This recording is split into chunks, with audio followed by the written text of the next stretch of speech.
전에 악을 행하였으므로 여호와께서 7년 동안 그들을 미디안의 손에 넘겨주시니 미디안의 손이 이스라엘을 이긴지라. 이스라엘 자손이 미디안으로 말미암아 산에서 웅덩이와 굴과 산성을 자기들을 위하여 만들었으며 이스라엘이 파종한 때면 미디안과 아말렉과 동방 사람들이 치러 올라와서 지인을 치고 가사에 이르도록 토지 소산을 멸하여 이스라엘 가운데에 먹을 것을 남겨두지 아니하며 양이나 소나 나귀도 남기지 아니하니 이는 그들의 짐승과 장막을 가지고 올라와 메뚜기 떼같이 많이 들어오니 그 사람과 낙타가 무수함이라. 그들이 그 땅에 들어와 멸하려 하니 이스라엘이 미디안으로 말미암아 궁핍함이 심한지라. 이에 이스라엘 자손이 여호와께 부르짖었더라. 이스라엘 자손이 미디안으로 말미암아 여호와께 부르짖었으므로 여호와께서 이스라엘 자손에게 한 선지자를 보내시니 그가 그들에게 이르되 여호와께서 이같이 말씀하시기를 이스라엘의 하나님 내가 너희를 애굽에서 인도하여 내며 너희를 그 종되었던 집에서 나오게 하여 애굽 사람의 손과 너희를 학대하는 모든 자의 손에서 너희를 건져내고 그들을 너희 앞에서 쫓아내고 그 땅을 너희에게 주었으며 내가 또 너희에게 이르기를 나는 너희의 하나님 여호와이니 너희가 거주하는 아모리 사람의 땅의 신들을 두려워하지 말라 하였으나 너희가 내 목소리를 듣지 아니하였느니라 하셨다 하니라. 여호와의 사자가 아비에셀 사람 요아스에게 속한 오브라에 이르러 상수리 나무 아래에 앉으니라. 마침 요아스의 아들 기드온이 미디안 사람에게 알리지 아니하려 하여 밀을 포도주 틀에서 타작하더니 여호와의 사자가 기드온에게 나타나 이르되 큰 용사여 여호와께서 너와 함께 계시도다. 나의 주여, 여호와께서 우리와 함께 계시면 어찌하여 이 모든 일이 우리에게 일어났나이까? 또 우리 조상들이 일찍이 우리에게 이르기를 여호와께서 우리를 애굽에서 올라오게 하신 것이 아니냐 한 그 모든 이적이 어디에 있나이까? 이제 여호와께서 우리를 버리소 미디안의 손에 우리를 넘겨주셨나이다. 너는 가서 이 너의 힘으로 이스라엘을 미디안의 손에서 구원하라. 내가 너를 보낸 것이 아니냐. 오 주여, 내가 무엇으로 이스라엘을 구원하리이까? 보소서, 나의 집은 므낫세 중에 극히 약하고 나는 내 아버지 집에서 가장 작은 자니이다. 내가 반드시 너와 함께 하리니 내가 미디안 사람 치기를 한 사람을 치듯 하리라. 만일 내가 주께 은혜를 얻었사오면 나와 말씀하신 이가 주 되시는 표징을 내게 보이소서. 내가 예물을 가지고 다시 주께로 와서 그것을 주 앞에 드리기까지 이곳을 떠나지 마시기를 원하나이다. 내가 너 돌아올 때까지 머무르리라. 기드온이 가서 염소 새끼 하나를 준비하고 가루 한 해바로 무교병을 만들고 고기를 소쿠리에 담고 국을 양푼에 담아 상수리 나무 아래 그에게로 가져다가 드리매 하나님의 사자가 그에게 이르되 고기와 무교병을 가져다가 이 바위 위에 놓고 국을 부으라. 하니 기드온이 그대로 하니라. 여호와의 사자가 손에 잡은 지팡이 끝을 내밀어 고기와 무교병에 대니 불이 바위에서 나와 고기와 무교병을 살랐고 여호와의 사자는 떠나서 보이지 아니한지라. 기드온이 그가 여호와의 사자인 줄을 알고 이르되 슬프도소이다 주 여호와여, 내가 여호와의 사자를 대면하여 보았나이다. 너는 안심하라. 두려워하지 말라. 죽지 아니하리라 하시니라. 기드온이 여호와를 위하여 거기서 제단을 쌓고 그것을 여호와 살롬이라 하였더라. 그것이 오늘까지 아비에셀 사람에게 속한 오브라에 있더라. 아멘. 40년의 평안 동안 40년의 평안을 누리던 이스라엘 백성들이 오늘 본문 사상의 말씀 시작하는 것처럼 또라는 말이 영적으로 볼 때 또 한자만 가지고도 우리가 정말 생각해 볼 게 많은데 이제 또 이스라엘 자손은 이 하나님의 목전에서 악을 행해서 미디안의 손에 넘겨지게 됩니다. 그리고 그들이 부르짖고 하나님께서 소심한 기드온을 큰 용사로 택하시는 장면이 오늘 본문 가운데 나오고 있습니다. 매우 유명한 본문 가운데 한 본문이기도 합니다. 오늘 본문의 하나님은 긴 평안 속에서도 하나님의 목전에서 우리가 살아가기를 원하시는 하나님이시며, 징계로 하나님의 목소리를 듣지 않은 이스라엘 백성들을 징계로 책망하시고, 또 소심하고 두려움 또 의심 많은 기드온을 큰 용사로 택하시고, 그리고 안심하게 하시는, 안심하라고 말씀하시는 하나님이십니다. 40년의 평안 이후에 이스라엘 백성은 하나님의 목전에서 악을 행했다고 얘기하고 있습니다.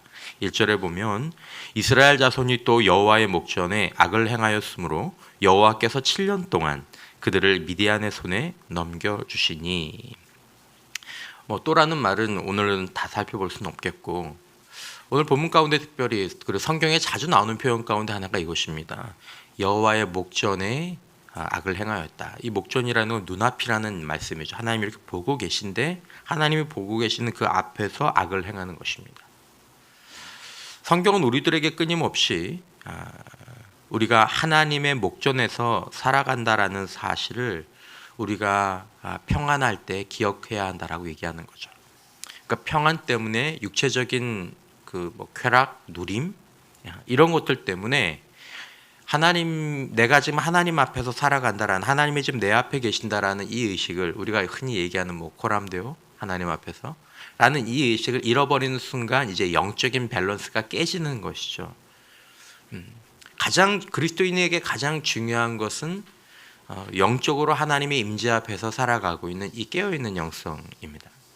그러니까 하나님의 임재를 놓치면 사실은 그 뒤로는 모든 것들은 전부 다 결국 도미노처럼 무너지게 되고, 그리고 예배와 기도와 그 모든 것들이 다 형식적인 종교적인 행위로 전락하게 되는 첫 걸음이 이제 하나님의 목전에 있는 것을 잊어버릴 때가 되는 것이죠.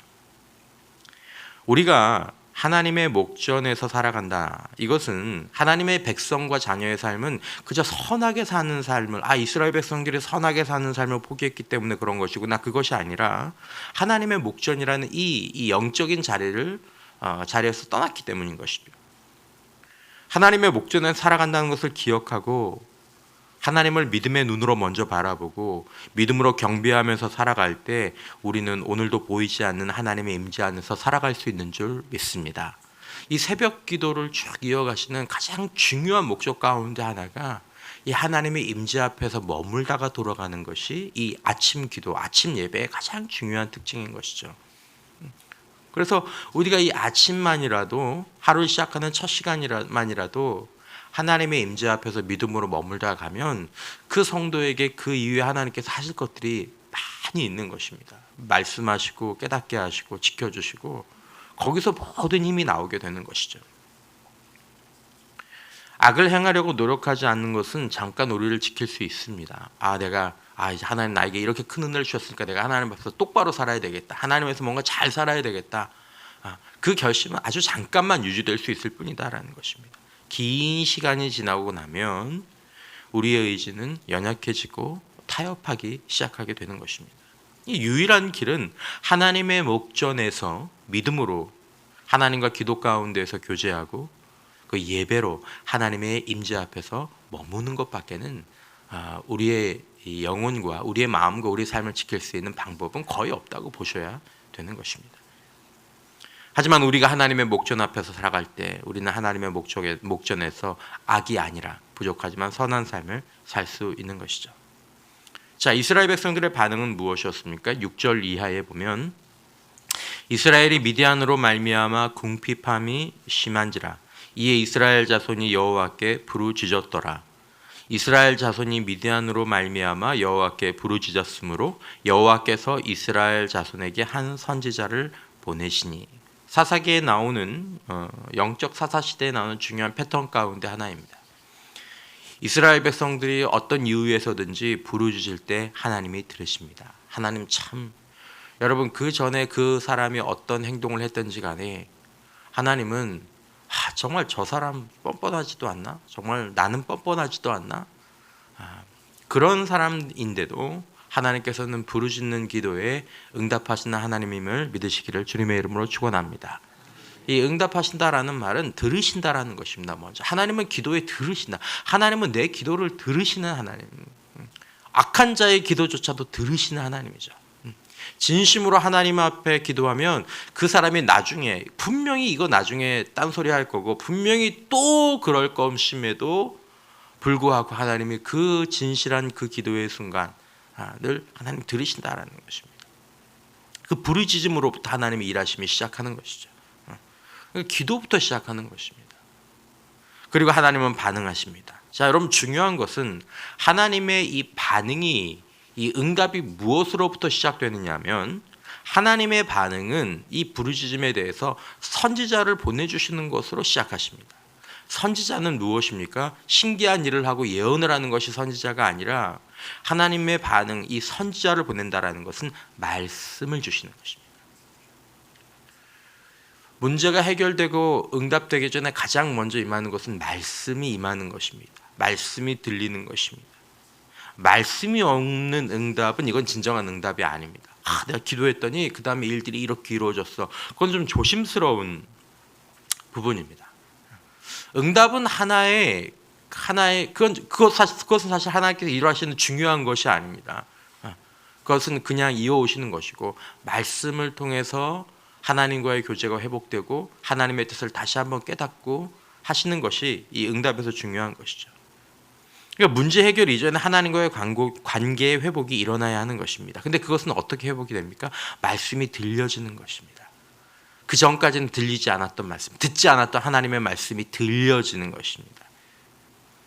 하나님의 말씀은 회개, 순종의 관계로 회복하라는 것입니다. 10절에 보면 내가 또 너희에게 이르기를 나는 너희의 하나님 여호와이니 너희가 거주하는 아모리 사람의 땅의 신들을 두려워하지 말라 하였으나 너희가 내 목소리를 듣지 아니하였느니라 하셨다 아니라. 기도하고 말씀이 들려지고 회개하고 하나님과의 관계가 새로워지는 거죠.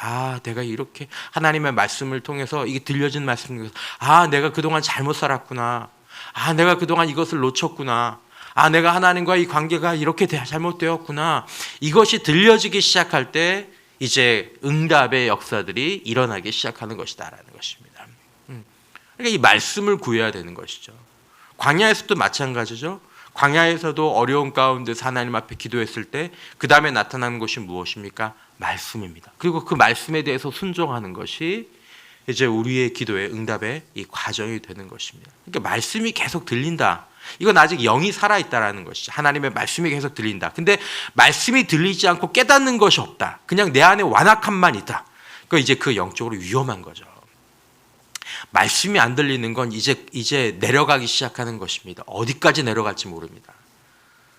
말씀이 안 들리면 어디까지 내려갈지 모릅니다. 몇십 년 신앙생활을 해왔어도 그거 별로 중요하지 않습니다. 이게 굉장히 중요한 위기입니다. 이 말씀이 들리느냐 들리지 않느냐, 말씀이 먹여지느냐 먹여지지 않느냐, 읽히느냐 안 읽히느냐, 이건 정말 중요한 문제입니다. 이 말씀이 들리기 시작할 때 우리에게 뭔가 새로운 것을 시작할 준비가 되는 것이죠. 하나님이 우리를 위해 일하시기 시작하시죠. 이제 하나님의 사람을 택하십니다. 그런데 이 택하시는 안목이 이게 도저히 우리가 예측할 수 없다라는 것입니다.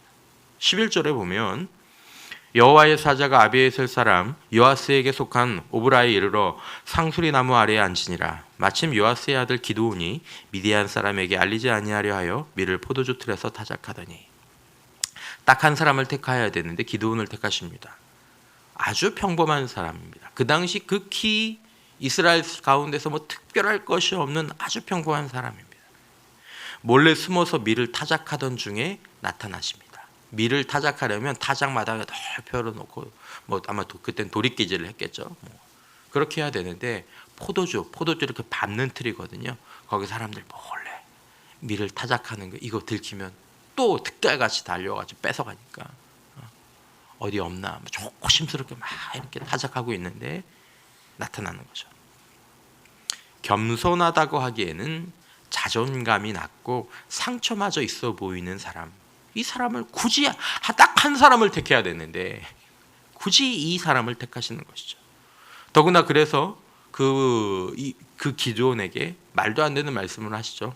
너의 힘으로 너희 이스라엘 백성을 구원하라고 말씀하십니다. 14절 이하에 여호와께서 그를 향하여 이르시되 너는 가서 이 너의 힘으로 이스라엘을 미디안의 손에서 구원하라. 내가 너를 보낸 것이 아니냐 하시니라. 그러나 기드온이 그에게 대답하여 하되 오 주여 내가 무엇으로 이스라엘을 구원하리이까. 보소서 나의 집은 므낫세 중에 극히 약하고 나는 내 아버지 집에서 가장 작은 자니이다. 아니 두 가지를 얘기합니다. 두 가지 약한 거 자기 얘기합니다. 하나는 자기가 가문 가운데에서 자기 집이 제일 약하다.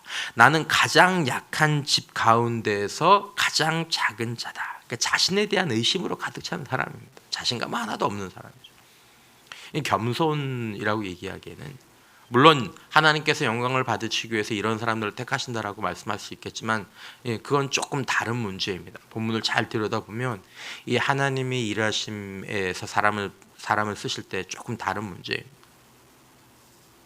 그를 향한 하나님의 부르심이 무엇입니까? 기드온을 향한 하나님의 부르심은 12절입니다.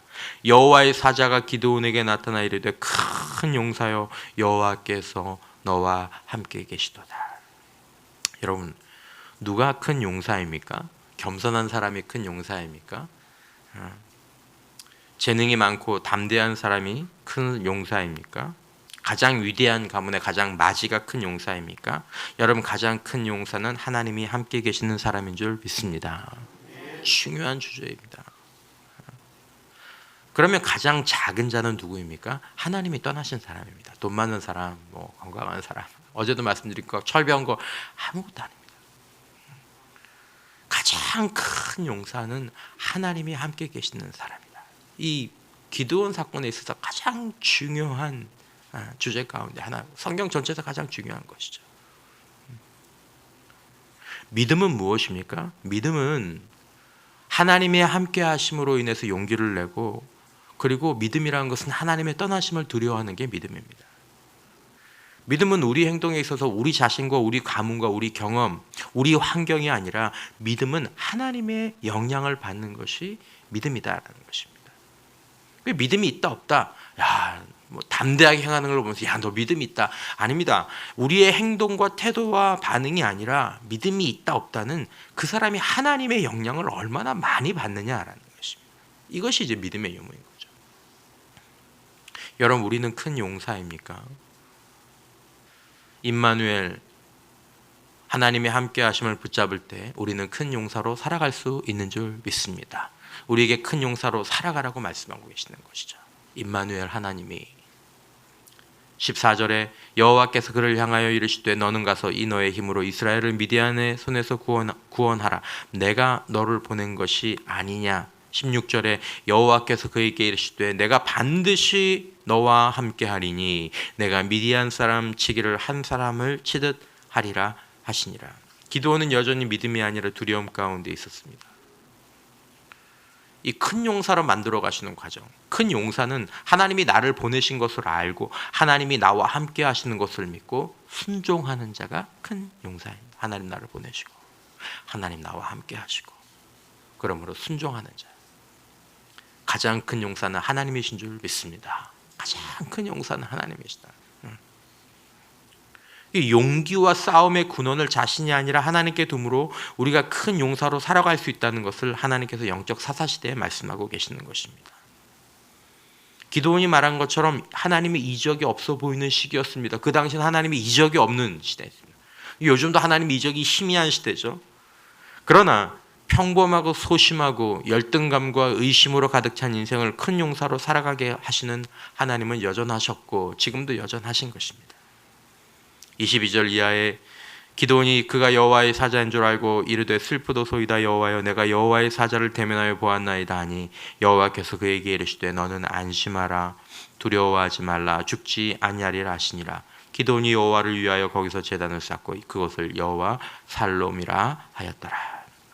하나님 어떤 분이십니까? 하나님의 특징 가운데 하나는 안심하라고 말씀하시는 분이십니다. 두려워하지 말라라고 말씀하시는 분이십니다. 오늘 이 새벽에도 이 아침에 주님의 그 음성을 듣는 저와 여러분 되시길 축복합니다. 하나님이 우리의 두려움을 아십니다.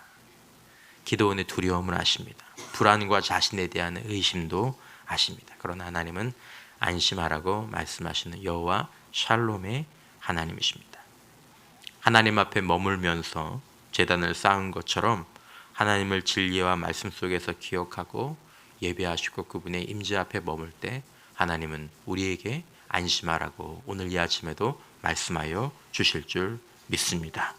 샬롬의 하나님이 우리 각자에게 너는 안심하고 두려워하지 말라고 말씀하시며 우리를 인도해 주시는 그 은혜가 다시 한번 믿음으로 큰 용사로 살아가길 원하는 저와 여러분들의 삶에 함께 하시기를 주님의 이름으로 축복합니다. 이 시간 우리가 시간이 조금 갔기 때문에 바로 기도로 들어가도록 하겠습니다.